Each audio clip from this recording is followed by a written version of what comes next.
to match the graphs with the function description and then label the axes, we're just going to use some process of elimination and common sense here. So as an oak tree ages and the height of the tree, so for that one, an oak tree is not going to grow infinitely tall. So the only graph that really matches with that is F here. So this would be age of the oak tree and then height of the oak tree on the y-axis.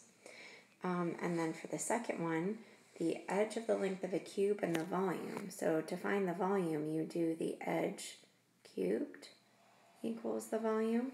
So that is not a linear function. And so this is going to be the edge length here.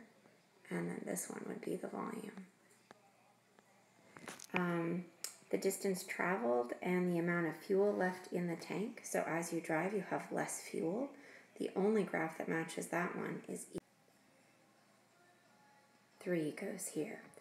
And so the distance is the x-axis and the amount of fuel is the y-axis because that part goes down. For the next one, the height of the triangle with the base being 12 and the output for the area. So as the height increases, so does the area. So this one goes up. So height and area.